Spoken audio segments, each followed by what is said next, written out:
Hello and welcome to the Heresy Lodge. I am your host, Dylan Cooper, the constant co-host over here.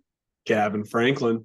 And guys, we are here this week to preview Wolfsbane by Guy Haley. Yes. That sounds right. Do you have the book? I do, but it's not with me. I'll grab the book real quick. I'm pretty sure it's Guy Haley. I'm pretty sure it is too. Yes, as you can tell, we're very thrilled about it. Honestly, I think it's fine. Yeah, it's okay. I finished it. I'd give it a B. Yeah, I have about 30% left. Sorry if you guys are stuck hearing my dog. He is locked in here with me, and he's going to just keep bitching. Sad dog. Yeah, I don't blame it. I wouldn't want to be stuck with me either. But before we get into the book, as always, we have our housekeeping BS. Hit us up on the Discord. You can find that pinned to our Twitter at Heresy Lodge. You can email us at theheresiolodge@gmail.com. You can find us on YouTube, also at the Heresy Lodge. Go over there, like, subscribe, leave a comment. Check out the merch store. Buy something nice for yourself. Gavin is representing a hooded sweatshirt right now. Big fan. And Gavin, what are you drinking? I made a mistake. Oh, no. So I literally got off work. It's a little stressful day at work. And I was like, you know what? I could get a little tipsy. And I was like, I'm going to go straight for the mead because I got a ridiculous amount of mead. And I don't know if you remember my last mead escapade, but I was a little drunk. You're fine. And I do not remember at all like what the mead tasted like or which one I thought was good. So I pulled out one.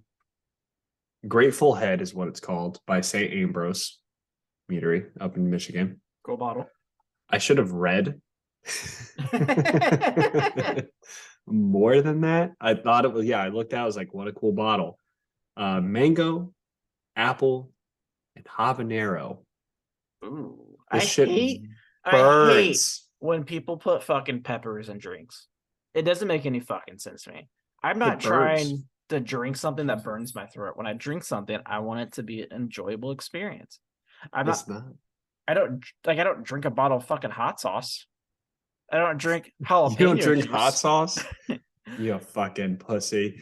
I guess so. Drink your hot sauce. I don't want hot sauce in my fucking beer either. So I don't know why it's such a thing. Yeah, there's literally peppers in the picture, but like I didn't see them, and here I am. It burns, man, and it's one of those bottles that's like open. So like, what am I gonna do with this? Yeah, put you it in my fridge. Drink it. I gotta drink it. So I'm gonna be suffering through. What about you? Are you suffering at all? No. So I am drinking from Upland Brewing Little Dragon, which is just a low-calorie version of the Dragonfly IPA. Oh, really? Yeah, it's honestly better. It's not as hoppy. It's lighter. And it just tastes better. You know, and it's only 102 calories. Which I just like started a sentence and then sneezed. That's why I just started trying to cover. You know, I went to Upland, right there. Is it right in Columbus, Indiana, right there? Yeah. Yeah, and had their food, and wow, their food is phenomenal. I've had good food every time I've been there. Really good, like super surprised, and their beer's great. Man, next time you're in Columbus, you should go to Hog Molly. Is that the barbecue? I have no idea, but they have the barbecue is $4.50, I think. Okay. But Hog Molly, they have some good ass beer. They have this Pineapple Sessions IPA, and it's so fucking good. All right. Next time I make a trip up, I'll have to stop and drop off your Chaos Spawn. Yeah, I need this Chaos Spawn. We also, man, I need to build 9 more 8-pound. Yeah. Angron. And I have 2 boxes of Berserkers coming. Okay. And I'll be ready. They might not be painted, but I'll be ready. I'll say you got a whole year's worth of painting ahead of you with those guys. Man, I got some red primer. It'll take me 20 minutes. I'm like pumped. trying to like get a certification at work, and once I'm done, I'll be like, fuck it, I'm just gonna spend every waking moment painting models. Yeah, man, that's like I'm about to be on paternity leave, and it's like I have to get a cert by the end of Q2. I was like, fuck. Oh, that's a while. I really need to not really.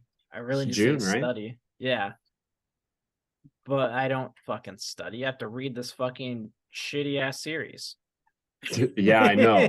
Big deal. Big deal. So speaking of shitty ass series, Wolfsbane by Guy Haley. So before we dive into this, I think it's good. Let's talk a little about what we were discussing before the podcast started on, because we said shitty ass series. Is this a shitty ass series? No. No, there's some good books, but Is they're not all good books. Yeah, I think you have to understand, to the people who are listening to us, it's like we're reading these in chronological order really quick. Yeah, I mean, we have 2 weeks between books, and like actually recently it's only been like a week because we had to get ahead since I'm gonna be having a baby soon. So Yeah. we're like, all right, well, we need to give Dylan a couple weeks off. So these last couple books we've done in a week, and it's dragging. Yeah, and I think this series was never intended to be read that way.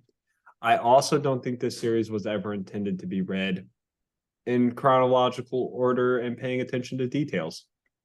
That, or maybe even fully. Yeah, I do fully believe that there's a lot of Games Workshop influence here.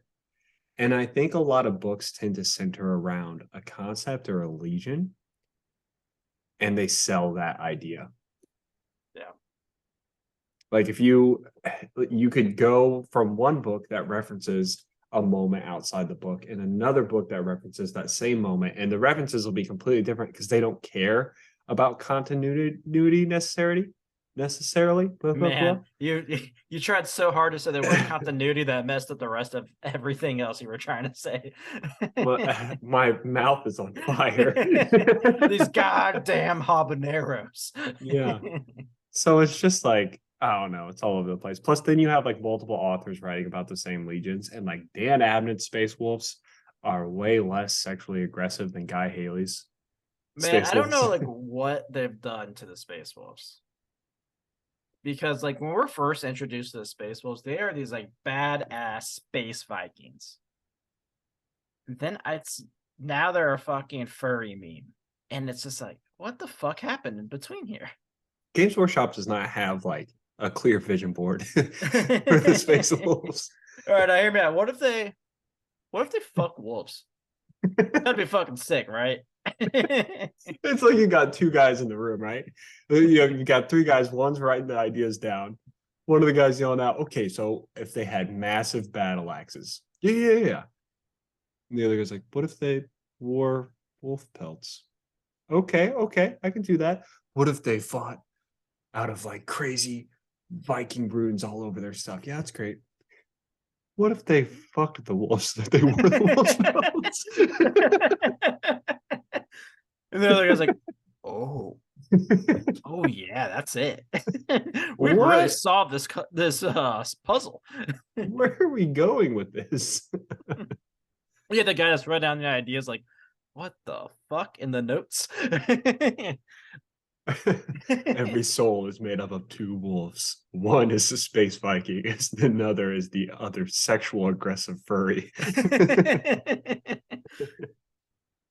Oh my goodness. Emperor's Children approve. So this book, Wolfsbane, is a direct, I would say, sequel to Vengeful Spirit. Yeah, that's the closest we have. Yeah. There's a lot that goes into this. I gotta tell you, there's so many parts of this book that like just frustrated me because I think I was just looking too deep into detail, like I was saying earlier. I'll give you a really good for instance. So we start off on Terra, and who do we have? We've got Dorn. Are you about to ask where the fuck is Vulcan? Where is Vulcan? I had the same question. I was like, wait a minute. Vulcan's here because I'm like, Vulcan was there before Sanguinius got there. Exactly. I'm like doing the math and I'm like, okay, wait. When Dorn when Dorn was asked who else was there, he said just Jagatai. Yep. And he's So like, in my Jaga's dicking mind, around somewhere. yeah, in my mind, I'm like, okay, this must be like when Lehman Russ like leaves, right? Yeah. But in this book, like Sanguinius shows up. So unless Sanguinius leaves again, Dorn was either lying and Sanguinius was there, or Dorn was lying and Lehman Russ was there, or Lehman Russ and Sanguinius. I'm like, wait a minute. And he just wasn't invited to the fucking council party. Like, where is Vulcan? Like, he's like, definitely here. There's only Vulcan and like 3 guys. No, just send him to Malkador. It definitely, I think what should have happened was, I think Sanguinius should have been there when Vulcan was there. Yeah. That would make more sense. Yeah. But it didn't happen. Yeah, it makes. I also had the same thought. Like as soon as like they're in this like council meeting with all the Primarchs, there is like, where are they being racist right now? Like where's Vulcan? I don't understand. He's definitely there. He's supposed to be killing salamanders every day. Like I don't know why GW does this to poor Vulcan. I know. I just think this is what I'm talking about when like I don't think that this series is supposed to be read in continuity, like, or even all of it, because like you read Old Earth and then you read Wolfsbane, you're like, wait, what? Yeah, we're missing like a pretty important character, I assume. Mm-hmm. I mean, he did just kind of set like a bomb on fucking Terra. That's a pretty big deal. That's kind of important. Yeah. Raptor sent us a short story that goes along with this called Two Metaphysical Blades. I only listened to about half of it, but from what I understand is the Emperor imbued his power into a spear, 2 spears, one that Valdor wields and one that Lehman Russ has. And that this spear is like a big thing throughout the entire novel. Do you remember this spear ever being a thing previously? No. Also, like a spear is like the opposite type of weapon I would expect Lehman Russ to wield. Yeah, and he talks about that. Yeah. But what's frustrating to me is like this spear just like shows up, and apparently like Lehman Russ has had it like forever. But we've gotten 2 short stories about Lehman Russ. We've gotten an entire novel of Prospero Burns about Lehman Russ, and I have never. Oh, he was even a pretty big part in Thousand Suns. Yeah, I have never seen this spear before. Nope. And now, like, we're supposed to get this idea that this spear is a big thing for Lehman Russ. It was gifted to him by the Emperor himself. We find out that it has some unique properties.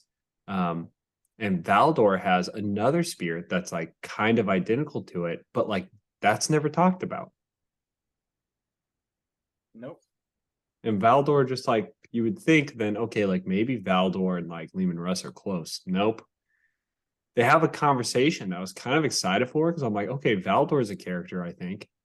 He's been talked about a couple times and apparently he's important.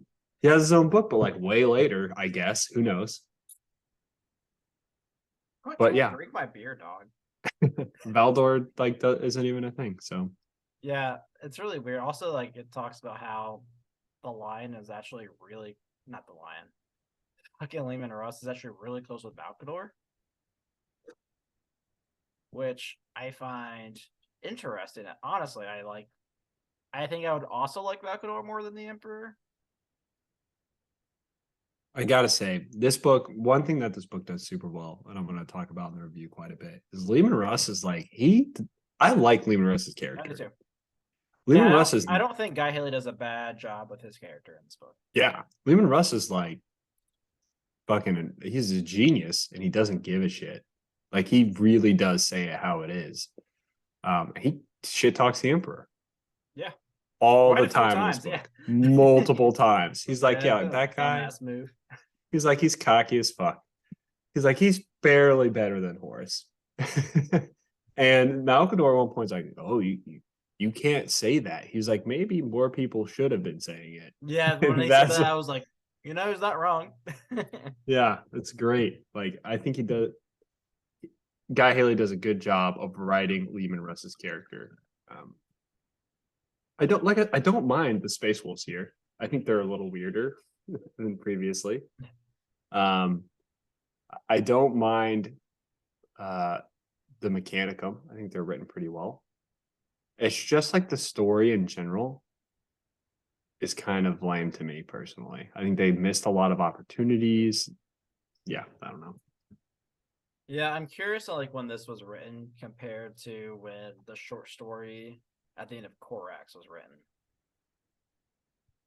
That was another so once you finish the book, I think there'll be another thing that comes up. They'll be like, why didn't What? they mention this? Oh Like this was a no. pretty big part of that show. It wasn't like a big part, but like it was a part, and you were like, wait, they kind of skipped over that piece, and they just didn't. It's like the Vulcan thing where you're like, wait a minute, where is that thing? Like they should have mentioned that, and they just didn't. Oh no. Mhm. Well, whatever. So Gavin mentioned the Mechanicum, so that is another story that's happening in this book, where we are following the creator of the Primaris. Belisarius Crawl. I had to like really look this up because I didn't realize that he was over 10,000 years old. Yeah, good for him. Apparently, I was like reading some stuff about him. He had like gotten his memory wiped multiple times. So he doesn't like remember anything that's happening in Wolfsbane right now, but he is a really cool character. He kind of reminds me of like a John Grammaticus type character, like just trying to get shit done, and he has a level head about him. Yeah, and he is kind of his own objective. He's also I really like that he's like not afraid to like challenge people. Mhm. Like at the beginning, like he actually has a conversation with someone that's they're talking about like whether the Emperor is the Omnissiah or not. And it's like just like an interesting, like cool debate between just like two people that's the shit I want to read about. Yes, it's compelling. Like it's good. Like it's good debate. It's good. It's a good read. It's good politics. Yes. And like his character, in my opinion, is like kind of another example of like a Garo where like you kind of understand his viewpoint. He has a very unique viewpoint about the Mechanicum, where they fit into everything. I'm really hoping that he is an important character going forward because obviously he created the Primaris in 40k 10,000 years later, but he's not the Fabricator General yet. How the hell does he get there? Because right now he's just like a menial. Yeah. Well, I was reading there was a random like dreadnought that like came out or that they're coming out with, and people were talking about it on Reddit. And someone was complaining about like, why does all these fucking like new things like have to be able to do like a million things and have like all these guns and stuff? And someone was like, Call just likes to add random shit. And I was like, holy shit, that dude's still fucking around. That's nuts. Yeah, he created the Primaris and from the orders of Rabute Gilliman, weirdly, before Rabute Gilliman half died. He Um, fell in love with some Eldar bitch. something like that. Yeah, I don't It was know like a stand exactly. for the Eldar. I don't know. I don't know exactly what happens to Gilliman, but yeah, Belisarius is supposed to be a very important character. So hopefully he plays a big role in the siege. I'm assuming that Kane dies at some point. And I want to see how Belisarius rises to the power. What I'm hoping doesn't happen is it's not some in between book or in between short story. 10,000 years later, Call is here and he's just doing shit. So he's working for this girl. Okay, I don't know if you got the same vibe that I did, Oh boy, okay. but he's working for this like this Magos, right? It's what they call them, Magos. Yeah. And she's like crazy robotic. Like, and at one point in the beginning, when they're debating, he's debating with another guy about whether or not they should augment themselves to extremes. And Belisarius like, look at that girl, like she's fucking creepy looking. Like, He's like, do you even know like what she got under those robes? And the guy's like, stop it, you can't talk about that. And at one point, Belisarius is like in her private chambers, and she takes off her robe, and Belisarius is like, there's like a weird amount of intimacy. I thought they were gonna fuck, dude. I thought we were gonna see some Dude, I was like, mechanicum this is fucking. getting weird. Did you get the same vibe that I I did? did. I was like, oh, do I like this?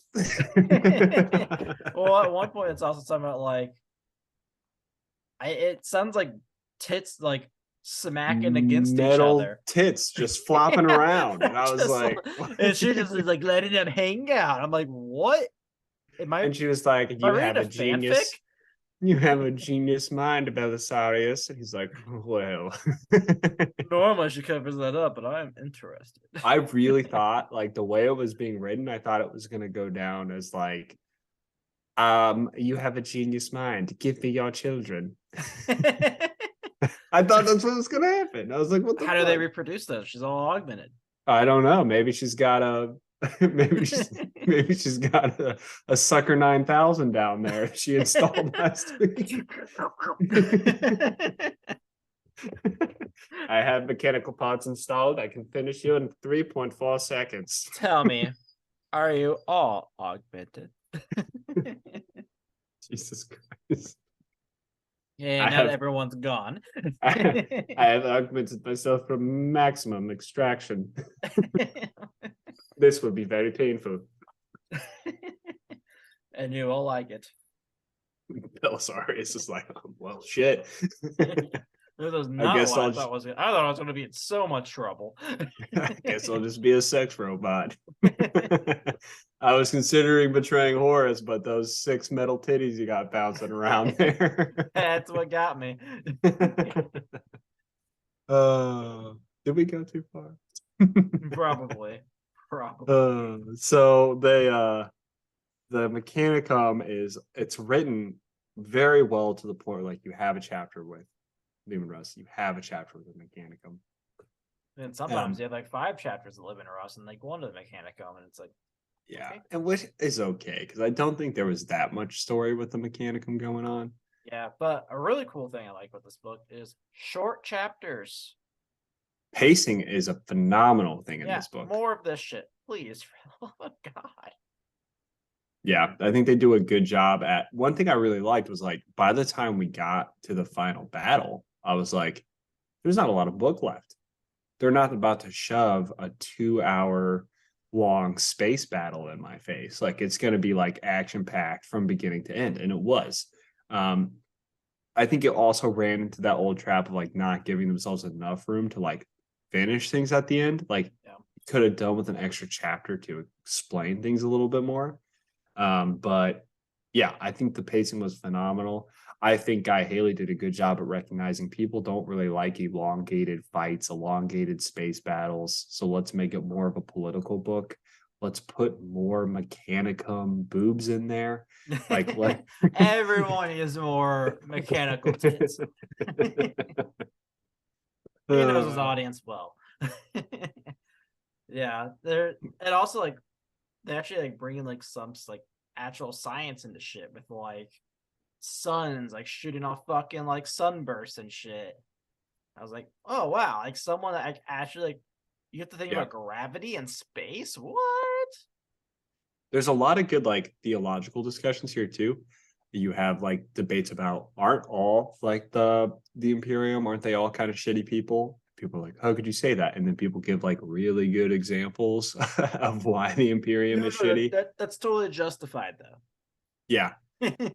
And then like the justification reasons are like that's kind of a dumb justification. You get people, disliking the Emperor, and then of course you get the age-old Dorn. What the fuck is everyone doing?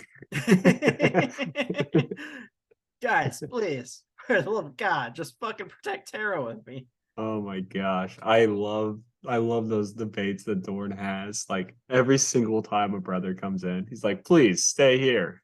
Jesus. As they're leaving, he's just like begging, like, please, for the love of God. Like I'm not asking for a whole lot. Like, dude, like you're about to fight like 5 armies by yourself. Just fight 5 armies with 5 armies. Like, why can't we just do this? Yeah, I mean, if I'm gonna be really upset when the traders lose. I'm like, come on, Because it doesn't make guys. sense logistically. This was so easy. It was in the bag. You literally had Mars before the game even started. Also, hear me out. Instead of going on Earth, blow it up. I just like leave, invade everywhere else. What are they gonna do? I don't know. It's just my thought process. There's Who cares?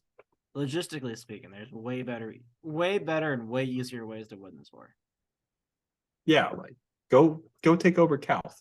It's a very important rock with a lot of important resources. The word bearers seem to be all over that.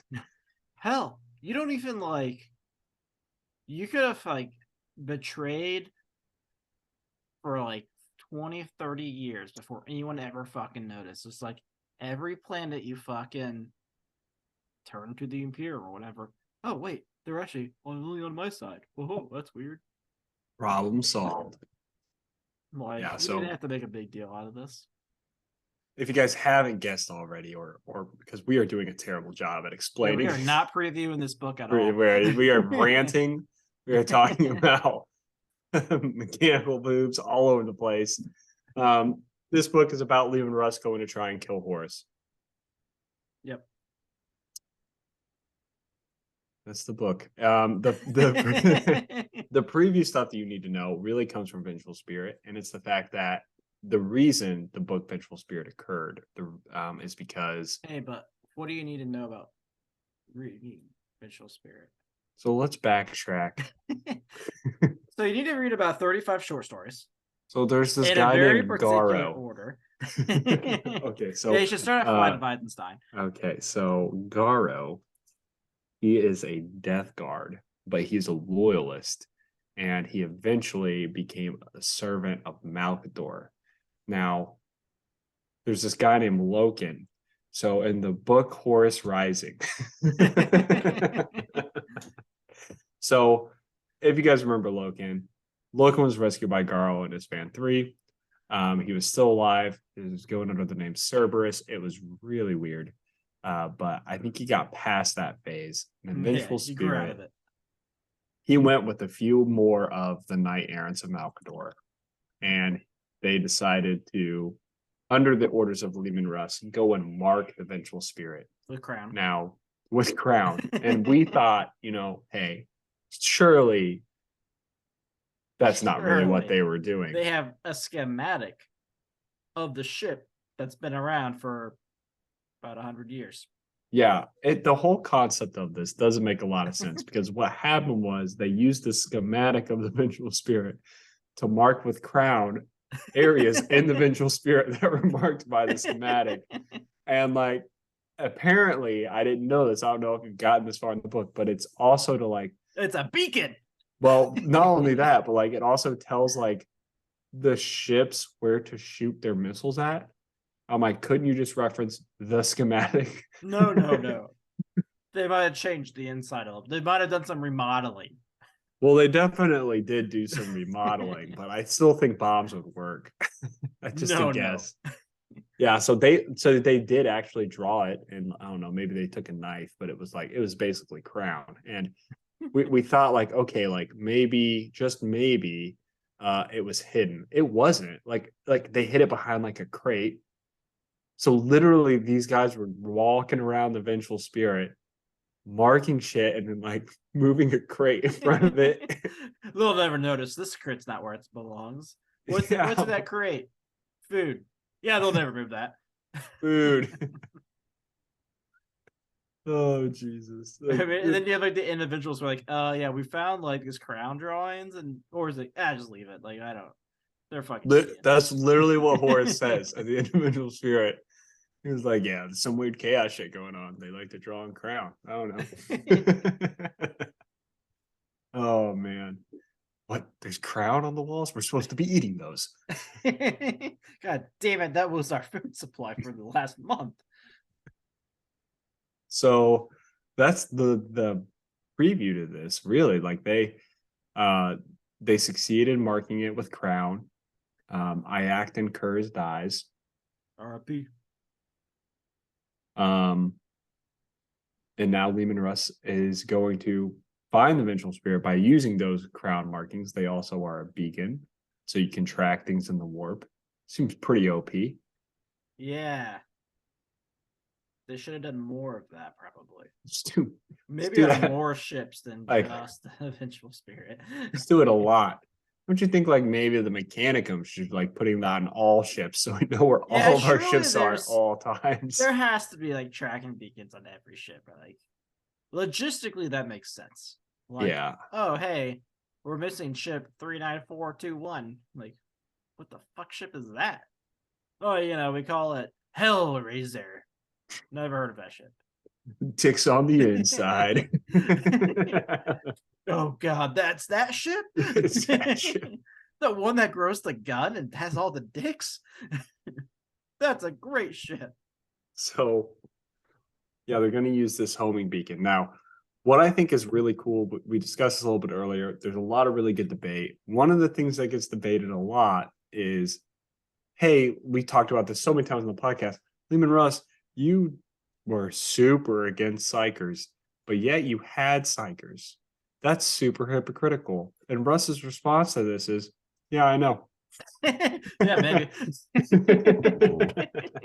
That's literally what he says. He's like, yeah, but like, I don't know, like us, like me and like Jagatai, like we kind of know like limits. Yeah, that's what he says. Like, we know limits. And he's like, but also, it's fucked up, isn't it? Jagatai was like, yeah, a little bit. Yeah, like Rogel Dorn gives him so much shit. You're a hypocrite. And Lehman is like, but y'all believe me, right? yes. Fucking morons. Yes, I am. Anyway, I'm gonna go dive into a sulfur pit and speak to the gods. See you later. Yeah, that's the whole thing. Yeah, he definitely has moments where he's like, what we're doing is so fucked up. But the Emperor likes me more, so we can do it. Yeah, I do think it's an interesting concept, though, that both Wolf Legions were the first two found, and like seeing like Horus become jealous that early on. That was a great scene. Yes. Right in the beginning there, where they found Lehman Russ. Horus is being a mega bitch to his dad. He really is. And he kind of shows at the end here too, right? Like, I mean, we kind of saw it like happening in Horus Rising.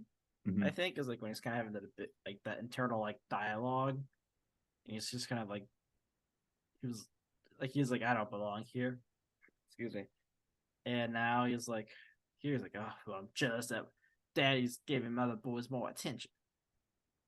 Yeah. I don't know, man. The way Daddy's giving the other boys more attention. I want more of your attention, Daddy. It sounded less like a jealous son. And I was gonna say we're not biological, but they kind of are. Yeah. So great scene having Lehman Russ eating in the cafeteria like a savage. He calls him a savage multiple times. It's super awkward, but also, yeah, I mean, the point of that is to show that Horus was kind of a jealous bitch, like, what are you going to do? Speaking of daddy, can we talk a little bit about how much leather these space wolves wear? Not enough, if you ask me. There was a scene, I can't remember for the life of me. I like visibly laughed because visibly. Normally it's an emotional thing. Normally I meant to laugh, but this one was visible. I could see. But I think it's because like I just kept getting reminded, like Guy Haley constantly reminded us that, like, by the way, they're in leather. And it's hot and it's steamy, baby. It's so awkward. Like at one point, I think it's like Bjorn is sitting there drinking, like getting drunk. And I'm like, okay, he's getting drunk. He's like, and then it got all over my leather mask. Like, oh, God. They're literally wearing muzzles. Damn it. It's in my gag again. Sitting there drinking into this like wolf muzzle. Bark, bark. What's my spirit animal? They like paint the leather, and like multiple times they make references to how like, oh, that person's leather looks super unreal. Like that leather looks crazy. Everyone's leather is super unique. And I'm like, what is happening? And this is where the furry meme came from. I'm literally imagining like Lehman Russ wearing a giant leather collar that says daddy. Get in the swing, boys. It's time.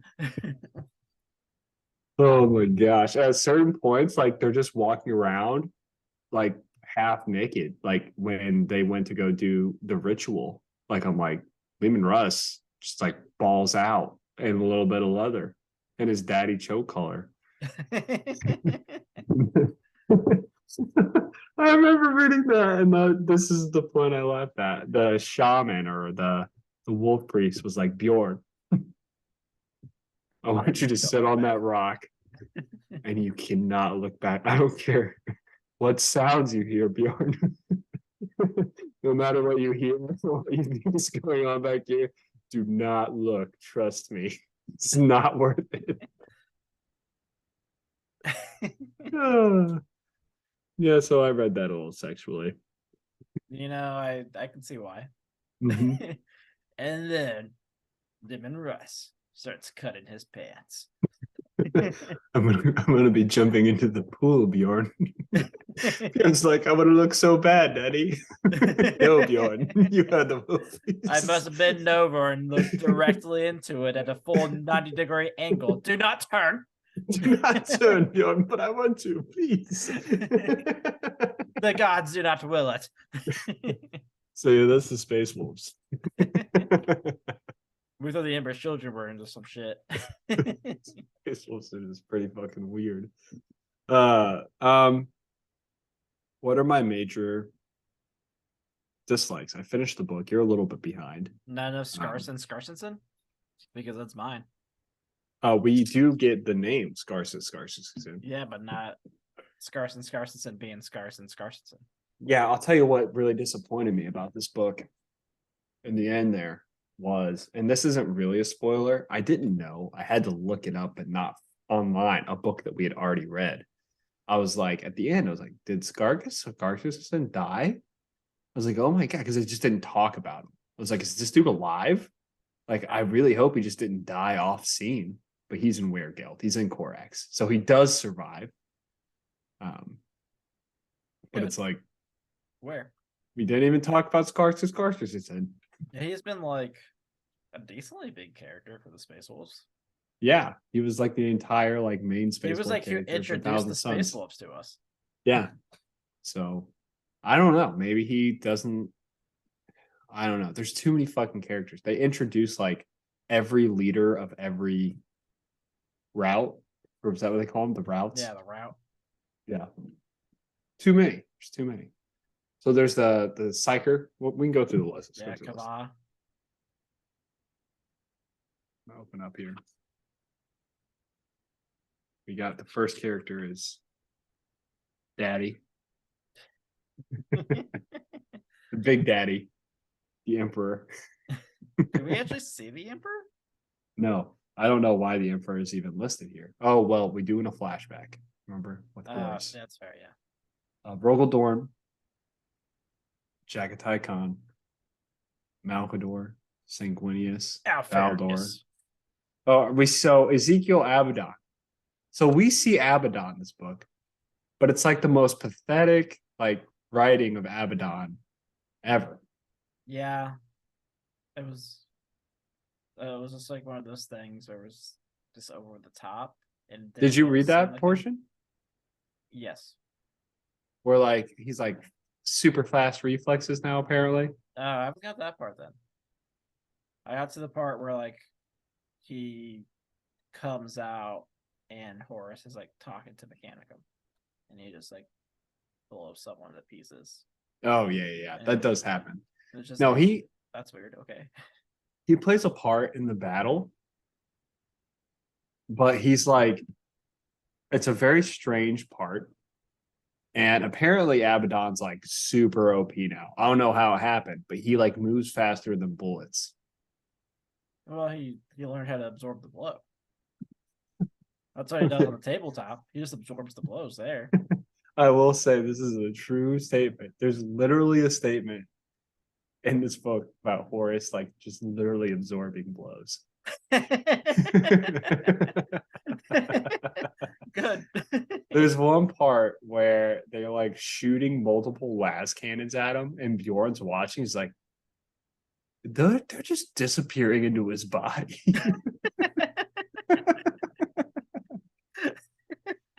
He just absorbs the blow. Oh That's all you gotta do. Just absorb it. What's the guy doing? Why do you guys keep fucking dying? Absorb it. And we get Horus Lupercal. Knight Errants. So Gavril Loken. We do get Gavril Loken very briefly in the beginning. We don't really get him again. Loken's destiny is at Terra, it appears. Yeah.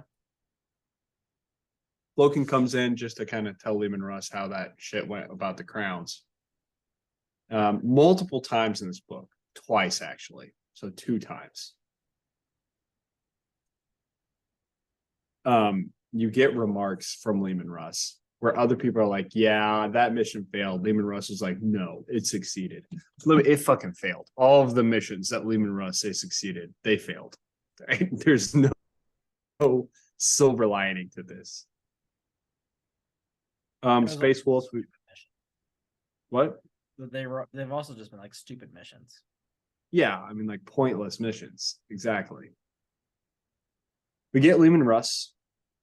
Oh, one person that's important is Bjor Tyfinger. So Bjor Tyfinger was a knight errant that went with Gavril Loken, but he was originally a space wolf. So it was decided in this book that he's still a knight errant, but he's going to go with the space wolves to try and kill Horus. He's here. I'm gonna sub in. Tag me in. I'm ready to go. I'll play on both sides, baby. Well, we get to wear leather here, so Look, I like a little daddy and I like big daddy. I'm gonna go back to the 8. So what they call it, the ends. You guys don't want to know what goes on at the end. The fang. Then we have Bjorn. So if you guys aren't familiar with Bjorn, he was the main character of Prospero Burns, essentially. Well, he was one of the main characters. He was called Bear. We know him as Bjorn. Did he almost say babe? He's called, I call him Babe. Yeah, so Babe over here. So Bjorn lost his hand to a changer of ways. Think so? Yeah, Prospero Burns. Yeah. So he's now Bjorn the One-Handed, and he has been fated to his like fate rests alongside Lehman Russ. Now, this is going to piss me off, but I don't think we're going to get very many more Space Wolf action before the end of the series. So why is Bjorn the Fell-Handed or Bjorn the One-Handed at this point associated so closely with Lehman Russ? I don't know, because he's still there in 40K. Are we going to find out? Doubt it. So shitty. All right, and then we get some Jarls. So Ogvi. Ogvi? That's how I say it in my head. I'd say Ogvi. He's like the dude in charge. He's like Lehman Russ's number 2. Yeah. Yeah. We got Luflin Close-Handed. All right. We got Lodi Skarkasensen. It's a badass. He doesn't make a big appearance. You know what's weird? In my book, Skarsensen doesn't appear. He makes an appearance. I know he does, but in my book, like in the character page, He does not appear. There's Get a out of here. there's like a something Scarson, and there's a something else Scarsonson, but there's not a Scarsonson. Well, his first name is Yeah, Aoki or whatever. Moldy. Yeah, I was. But Yeah. I have like two different Scarsons. That's interesting. I Let me don't see know if why. I took a screenshot of it because I was like, this is some bullshit. Okay, So here we go. here's the Yeah. thing. Okay.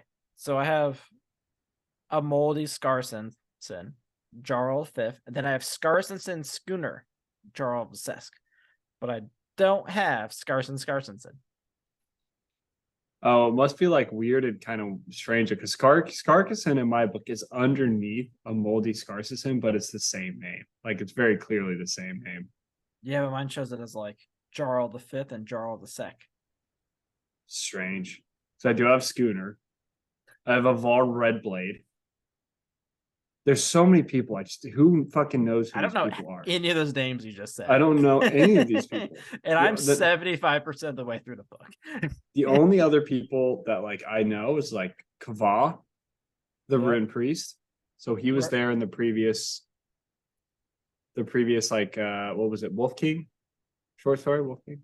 Yeah. He's like the head Rune Priest. He Yeah. did some stuff with Lehman that Bjorn couldn't see. He was also wearing leather that day. Turn around, Bjorn. 90 degrees. So then we have Grimnart Blackblood. This guy is Lehman's like lead bodyguard. Yeah. I don't know who Frecking Geary are. Oh, they're the wolves. Quit trying They're to the drink actual that, you wolves. fucking dog. Yeah. Okay, so they're there. I was like, oh, yeah, they don't make appearance either. Like they just don't do anything. My dog keeps trying to drink my beer. Well, Not is it old good enough, beer? dog. It's pretty good. Like, I mean, I'm not a big IPA guy, but this is definitely my preferred version of one. You got fifth Godsmote. We know him. Yep, He's just Bjorn's like number 2 friend. Yeah. Yeah, like he's Bjorn's sergeant, lieutenant. Yeah.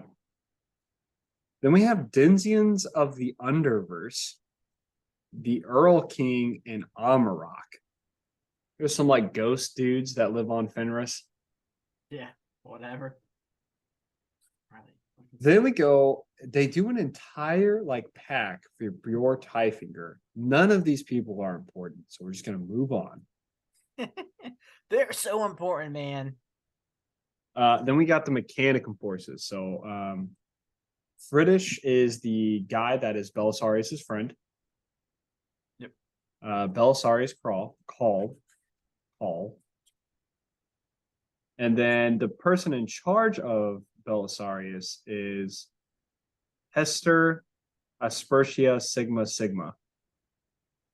That's her name. She's the one with the titties. She's the middle. All right. Can you help me with this? Who the hell is Soda Null? I know Soda Null. Where did Soda Null make an appearance? Oh, She's like the emissary to the War Master, but I know Soda Null like was from somewhere else. Did she appear in Vengeful Spirit? Maybe. Which, because like the only Mechanicum person I remembered in the first 3 books is Regulus. Is that his name? Yeah, that was the one that was like stationed with them. Soda Null could have been in Vengeful Spirit. Let's see, I'm looking her up. She might have even been in Mechanicum. But she was in Talorn. She was in Talorn. Yes. Oh, she was the girl that was escorting Horace's like emissary. Yeah. That's Oh. where she's from. Okay, cool. So that's where Soul Duel's from. All right. So those are the characters. That's where we're at.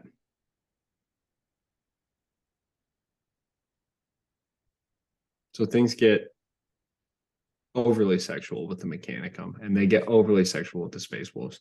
Are you ready to be disappointed, though, Dylan? I don't want to ruin anything for you. I don't think this is ruining anything, but you ready to be disappointed? Yep, I'm ready. The storylines don't intertwine at all. I'm shocked. Like, there's literally, like, Belisarius never meets any of the Space Wolves. Space Wait. Wolves. Really? Yeah, Well, thank God I read half the book then. I know. Like, I don't really. That's why I'm hoping. Like, I hope Belisarius is like a character, or else, like, literally half of this book is completely worthless. It's it's one of those things where like, oh, what this character exists in 40K. We should write about him somewhere. Yeah, and like Belisarius, I will say, like, he does do something that slightly impacts what the Space Wolves are doing, but you could argue that it doesn't at all. Awesome. So yeah, I think the two stories, at least so far, are completely separate. And Belisarius calls a new character who hopefully has a role to play in the siege, but may not. So we may have just like read a little short story about Belisarius' call. Awesome. Yeah. So that's it. That's the preview. I don't have anything else to talk about as far as things you should know going into this. Yeah, there's not really a whole lot. I mean, if you followed Vengeful Spirit, and I guess I think Wolf King would have been a good thing to read before this. Yeah, I agree. Wolf King is important. Because it's like There's steps to like right after that. And it talks about like Bjorn more. I know there's something else in it. But well, you get introduced to Kava. yeah, Kava's the big one. Yeah, so Wolf King is a good one to read if you want to take the time. So far I haven't been super impressed with two Metaphys blades. I'll let you know more in the review because I'll finish that one by then. But yeah, there's really not too much that goes into it. Obviously, it would help you if you had 1,000 Suns. It would help you if you know that Loken's alive. I feel like it'd be kind of weird reading this without reading Vengeful Spirit. So Yeah, this it wouldn't make any sense. Yeah. So this exists in the long line of the Vengeful Spirit stories that you should probably pick up and read if you want to read Vengeful Spirit, and then therefore want to read Wolfsbane. So yeah. So I think we have a little bit of time.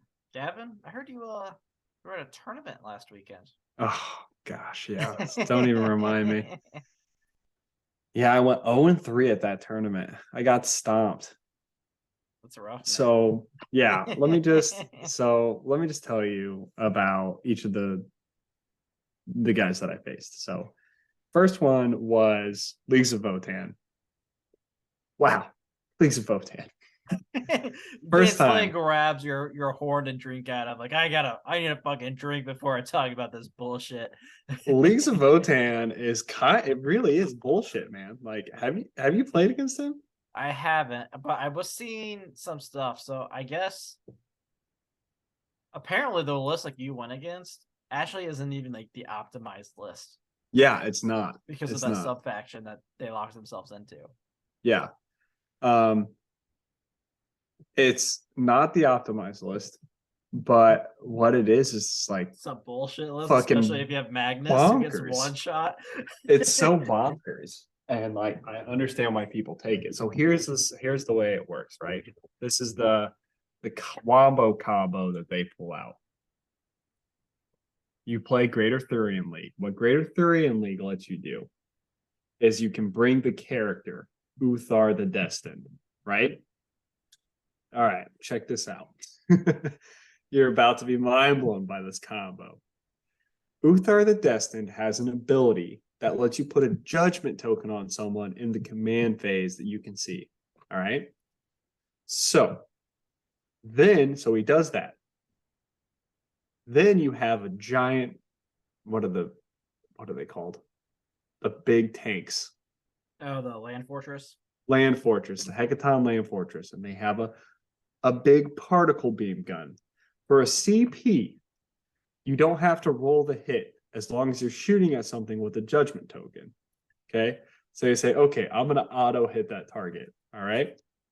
Okay. Then you rolled a wound. Well, Uthar the Destined also has an ability that once per round, you can change any wound roll or hit roll to a 6. So you just change the wound roll to a 6. Okay. You really don't even have to roll it. You can just be like, all right, so he's going to make it a 6. Okay. So then the Hecaton Land Fortress, the gun has an ability that if you wound on a 6, then the damage spills over into other models. So basically, the way this combo works is as long as whatever you're shooting at is first visible by Uthar, you can say, I'm going to spend a CP, auto hit it, auto wound it on a 6. You don't get an invuln save against it. It's AP -4. It's 6 plus 2d3 damage, and it spills over. So like, stupid. He doesn't roll any dice. You don't roll any 6 dice. plus 2d3? Yeah. What the fuck? Yeah, like he doesn't roll any dice. You don't roll any dice. He just pays CP and says, I'm going to do 6 plus 2d3 wounds to that unit. So if he rolls high, which he did roll on his damage, like he literally looked at my flavors. So I'm like, I'm going to give him -1 to hit. I'm going to give 4 up invuln. Good luck, buddy. Goes, none of that matters. I auto hit it and I ignore invulns. And I'm like, great. So all of my buffs those rolls back, please. literally do nothing. And he just said, pick up 6 of your flavors. That's I didn't get to roll against it. He didn't even have to roll other than the damage. That's I was fucked. like, fucking shit. That's a lot. And then he does that once against Magnus, and it just does 10 damage. So he just hits him twice. He had 2 Hecaton Land Fortresses. Oh god. Yeah, so he just got like lucky on the other roll. Magnus just died. There's nothing I could do about it. That's so fucked. That sucks. I mean, you're dead on arrival right there. Yeah, I Unless literally you can came instantly kill one of those like land fortresses. Oh, you can't. You know why? Oh, no, Get this. They get Ospec scan. What? Yeah, the land fortresses, if you arrive within 12 inches of them, can shoot you like it's the shooting phase. That is fucking ridiculous. Yeah. Huh. Yeah. So CP? yeah, just natural. Okay. I mean, still fucking it's crazy. Fucking ridiculous. Yeah. So I have to like, it's so easy to screen out Magnus because you're like literally like, you can't come within 12 of me. And so in order to smite a Hecaton Land Fortress, I'd have to come between 12 and 18 inches, which is doable, but I still have to arrive 9 inches away from everyone else. So the way to kill Hecaton Land Fortresses is to just fucking shoot them with a bunch of bullets. And I don't have any bullets. Thousand Suns have no bullets. So yeah, it was terrible. Then I faced Custodes. Oh, Custodes. They have a 4-up against Mortal Wounds. I didn't know that. Like, what the fuck? Is that a sub-faction thing? I don't know. But he had a 4-up against Mortal Wounds. And it was like, cool. So my army is completely useless against you. That has to be like a sub-faction thing. I mean, I think it is. Is that what do they have a 4-up invuln and everything, or is it 5-up on everything? Oh, they have a 4-up invuln, 2-up armor, 4-up invuln. Yeah, I mean that's just surely if they had a 4-up also on Mortal Wounds, they would be even more dominant in the meta, right? Whatever he was playing had a 4-up against Mortal Wounds. I don't think he had any other crazy sub-faction abilities, so I think like that was it. I was like, great. Yeah, that makes sense. That's a sub-faction. Like the one sub-faction I didn't want to go up against. Which really, I mean, there's not very many like armies that just do a shit ton of mortals. It's like Thousand Suns, Grey Knights. I mean, kind of Votann can. Well, most of their stuff I think is just regular wounding. Okay, I thought they had mortals at one point. Maybe before they got. I mean, they have a psyker, but I think like Tyranids probably do more mortal wounds than they do. Eldar. Yeah, Eldar.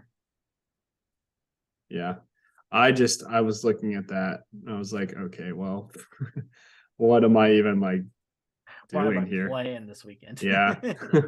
So then I went up against sisters or not sisters. Yeah, Adeptus Sororitas. They also have the deny on a Yeah, he was forward, like, right? everyone can deny. And I have a 5 up against mortal wounds. I'm like, what the fuck is this? Honestly, that you had a bad matchup all 3 games. Well, that last one, like, we were like, I was not going to win anything. And that guy hadn't won any of his games either. He was a real nice opponent. We ended up like getting really close, and we played through the 3rd round and we were running out of time. And so I was like, okay, let's just talk it through. And he was like, yeah, I think you crushed me. And I ended up with him winning by 3, talking it through. And he was like, what? Like, how did you get to that? I'm like, it's fine. Like, I'm not even. I'm already 0-2, bro. Like, Yeah, 0-3 is not a big deal. it's cool. I'm just here to hang out. It was a good time. Like, some of the guys invited me out to lunch, so that was fun. So yeah, always a good time going places, meeting people. Didn't end up facing The the Death Guard guy. Death Guard guy. Did he I bring did Death Guard talk to him. again? No, I bought some Chaos Knights. His dad got 2nd place in the tournament, I think, with some orcs. So yeah, it was. There was another Thousand Suns player there that also bought Magnus. Did he also go 0-3? I think he went 1 and 2. Hey, No. man. Yeah, I think he went 1 and 2. Yeah, I don't know what he went up against last, but yeah, it kind of is how it is. That was a crazy tournament. I got another one this weekend in Jasper, Indiana. GT. I wish I could have went to that one. It's gonna be a lot of fun. Although I would have had to take Grey Knights anyway. Which, I mean, they're decent right now, but man, I want to play the World Eater so bad. Yeah, I already like submitted my list. I'm taking the same thing. And I'm like, I just don't think it's it. The tournament before I went 3-0. So I'm like, oh, like maybe there's some play into this meta. And then I realized, like, oh, I just didn't go up against the meta. I got fucking smashed by some fucking Leagues of Votan and You 4 haven't up. played against new Imperial Guard yet, have you? No, I'm so scared for when that happens. They're gonna fuck your asshole. I know, dude. Those tanks, like I'm looking at those, like, oh yeah, we also have ignore invuln tanks. I'm like, stop giving everyone ignore invuln tanks. Yeah, either take away invuln saves or god damn it. Yeah, just make them worse. Like give like things like there should not be armies running around with 4 up invulns across the board. That's silly. Yeah. Yeah, I mean there's so much like bullshit out there. Have you seen the 10th edition rumors? I have seen several different versions of 10th edition rumors. I just saw like a more recent one a couple days ago. Yeah. It was somebody that was pissed off at GW apparently. Oh yeah, I think I saw the same one. Yeah. Where they were talking about how like there's not going to be no more sub factions. It's a complete reset. Yeah, Everything's getting redone. They're getting rid of like psychic phases. Yeah. I was like, wait a minute. That literally deletes like 2 armies. Yeah, they said they were going to basically make like psychic phases a part of the command phase, but every army is getting like only 3 psychic spells. And I'm like, how's that going to work? Yeah, like I'm trying to like, oh cool, my all psychic army doesn't all psychic anymore. Cool. And it's even like if the reason I bought them was because I like psychers. Yeah, and they thought about doing it in the command phase too. So I'm like, okay, so we can't It's even move. worse. Like we can't move to position ourselves to like cast psychic abilities. Like your opponent just gets to determine what you smite basically by doing plus like psychic secondaries, like that eliminates those too. If you can't like move. Yeah. Like, okay, well, I guess I'm never like turn 1. I'm never gonna get any of these off. Cool.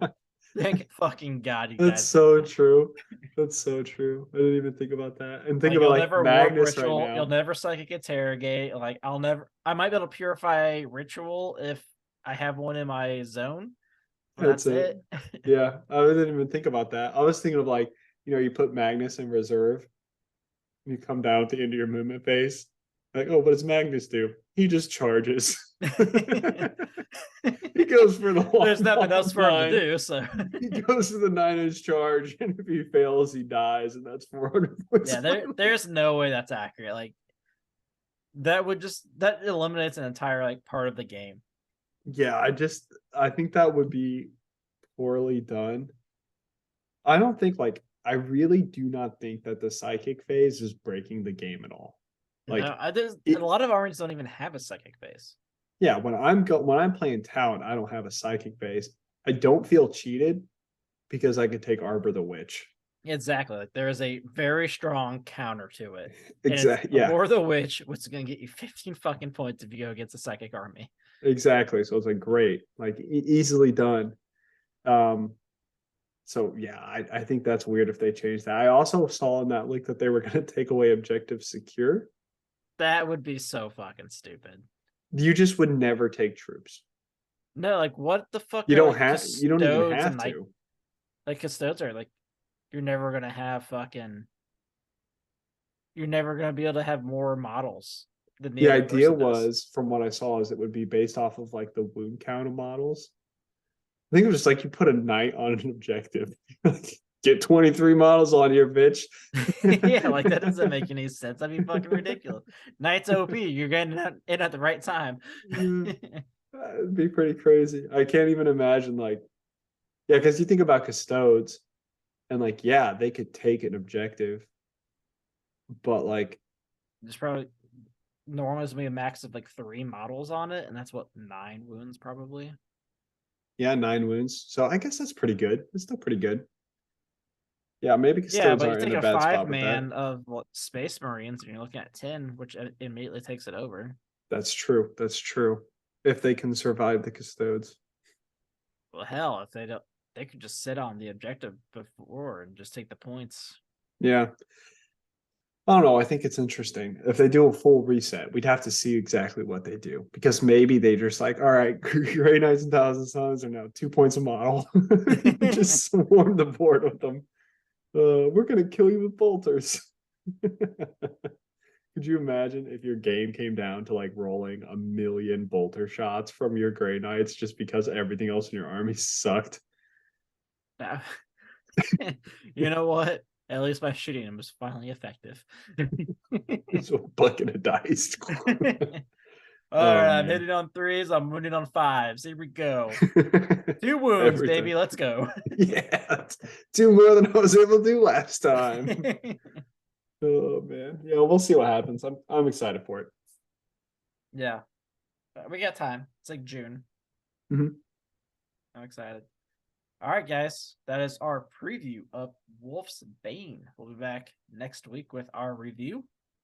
As always, hopefully you guys have a good one. Check us out on Discord. We have movie nights, happy time. The movie schedule is pinned in the movie channel, so check it out.